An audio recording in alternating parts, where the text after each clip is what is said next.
Happy Tuesday. I think it's Tuesday.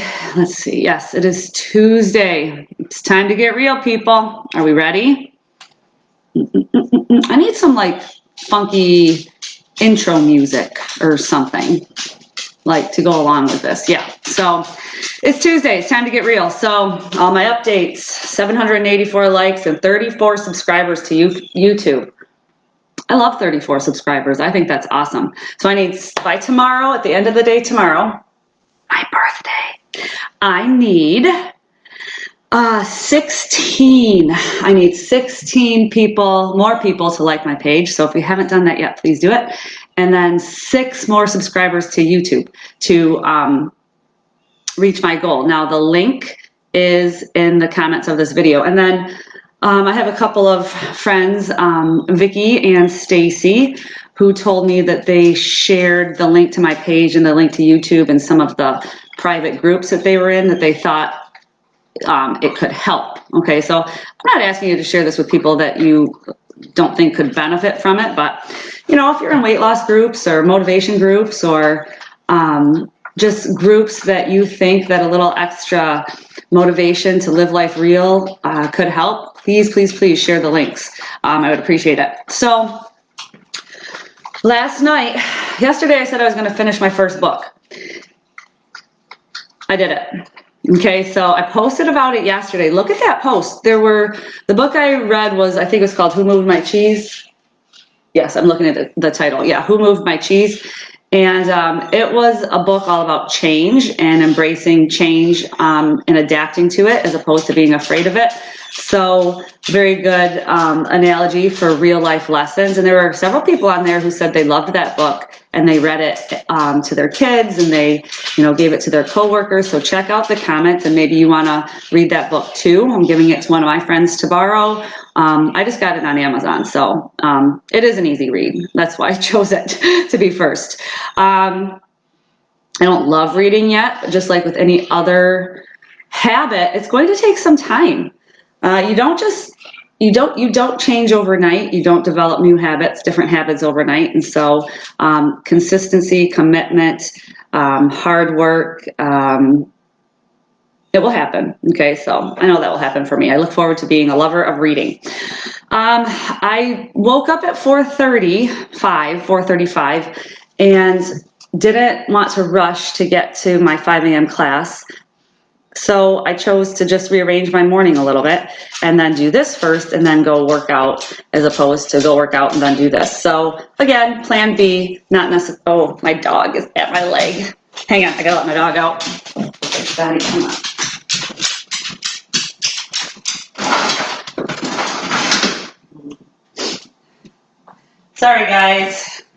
Sorry guys, real life interruption.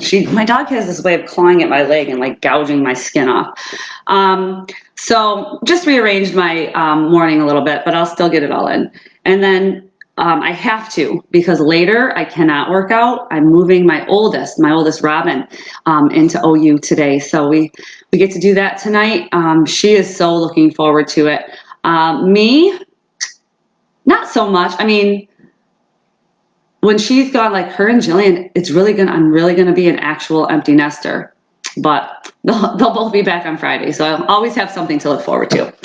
All right, so today we are getting real about vulnerability. Okay, so I said in yesterday's video that we need a plan and I told you my plan for the week for, my podcasts, and we're going to focus on each one of the real topics, the relationships, the eating, achieving, and loving. And today we're starting with the R, the relationships. And so I thought I'd touch on vulnerability and how it is one of the most important things in order to create human connection. Okay,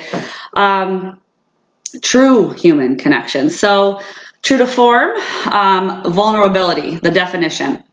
The quality or state of being exposed to the possibility of being attacked or harmed, either physically or emotionally. Doesn't that sound fun? The possibility to being attacked physically or emotionally. Yeah, no thanks. No thank you, don't want that. But here's the thing. Being vulnerable in a relationship means allowing another person to know you fully, all right? Who you are inside and out. Your thoughts, feelings, challenges, weaknesses, and it can be scary to show those sides to someone without the fear of being judged. It's a hard thing to achieve, but it really is at the core of love and how true intimacy is achieved. All these surface relationships we have, there's nothing wrong with acquaintances, and you've got your kind of groups of friends, the ones that you kind of hang out with for fun, and maybe you're really super, close-knit friends. You have your relationship, your significant other. Those are the people, if you want to have those true connections and intimacy, you have to be vulnerable with, okay? So when we're born and we're infants, we're completely vulnerable. We have no inhibition about that whatsoever. We rely on everything for everyone, and we have no problem showing people who we really are. Think about it. You go behind the chair when you're toddler in diapers and, poop in your diaper. That's being kind of vulnerable. We haven't learned yet that also means judgment. That hasn't been instilled in us. So, we haven't really been exposed to other people's ideas of who we should become and becoming guarded and, again, afraid of being judged. And when all of that happens, when that starts to happen, we compare ourselves to some fantasy of perfection that we see in like media or social media or other people's ideas of who they think we should be. We filter all that in, we take that into consideration, and then we kind of put up this guard or this wall because we don't want to be compared to some idea of perfection, and so we try to hide and not be seen. And speaking of comparison, go back and watch that comparison video that I did. All right, so it's the thief of joy. Okay, I remember the exact moment that I realized that I became vulnerable. I was in middle school, and Danny Garza, I don't know if you remember me, but this was a defining moment in my life. You probably don't, and I've forgiven you. You didn't mean anything by it. But he came up to me, we were in class, I was like walking in between the desks, and he stopped me, and he's like, if you weren't so fat, you'd be really pretty. I think that was the first time I'd ever been called fat. And it hurt. I did not like that. I realized that he was judging me for who I was, and I didn't like it. And that was it. That was no more. Armor went up. And it was the beginning of me believing I wasn't good enough because I was too fat. And it was easier to hide behind like the big clothes. And nowadays we hide behind the filters. People, this is no makeup, no filter, no like hair. You know what I mean? So don't hide. Let people see who you are. You are beautiful just the way you are. So, but we find it easier to hide behind the big clothes and the filters, so we don't disappoint someone else's idea of who we should be, and then in turn we can't be disappointed by their disappointment. Does that make sense? So we equate vulnerability to weakness, and who wants to be weak? No, we want to be seen as strong and capable and all of that. But the truth is, people don't see our vulnerability as weakness. They see us when we are not afraid to be our real selves and not afraid to be who we are and say what we mean and mean what we say. They see us as courageous, okay? So it's almost a perception thing. Yeah, people admire real people. Right? That's what we're trying to do here. So it's hard to do because when you open up, you can be hurt. So I remember, think about when you first opened up. And for me, my example of this is my first boyfriend, Steve Flanagan. If you're watching, thanks for breaking up with me. He was my first love. And I just thought he was awesome. I was like 17, and I remember when he broke up with me and he came to my house and he got his TV that he had given me or let me borrow. We'd watch TV in my room, and he came and he took the TV, and I could see him walking up the stairs and me like crying and begging, "Don't go, Steve, please, I love you."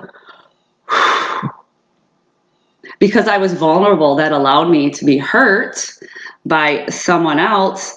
And when we're hurt, we just put up that wall. We think, no, thank you. That is not happening to me again. This has probably happened to you in one relationship or another. And that wall continues to become reinforced over time because we do not like being hurt, okay? Obviously. But in order to achieve true human connection, you have to continue to put yourself out there and let people see the real you. So you also have to have, so you have that moment, okay, or moments, but you have to have the moments where you also try again, if you will.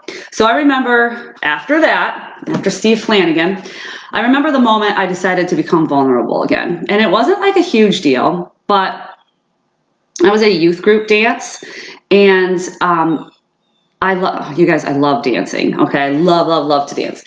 And this song came on, What I Like About You. I can't remember who sings it. I think it's something with an R, somebody who sings it, but you know, that song, What I Like About You, it comes on, and I was wearing jeans that I felt really good in, and I just got new shoes. I think the key to confidence is new, cute shoes. That's it. I fixed you. Go get new shoes. No, but I'm just kidding. And they were just like little flat. They were these flats, and they were like this pearlized white. And I just felt so good in these shoes. And the song was on. There was no one, not one single soul, 0 people on the dance floor. And I wanted to dance. And I'm thinking, you know what? Screw it. I didn't swear at the time, so I don't know if screw it is swearing, but I was such a good girl. I said, forget it. I'm going and I'm dancing. So I got on the floor and I danced for the rest of the song. And as the song continued to play, other people started coming out and dancing with me. And like, it kind of got the party started. And in that minute, I kind of regained a little bit of my confidence. Like, hey, this is who I really am. I really do like to dance.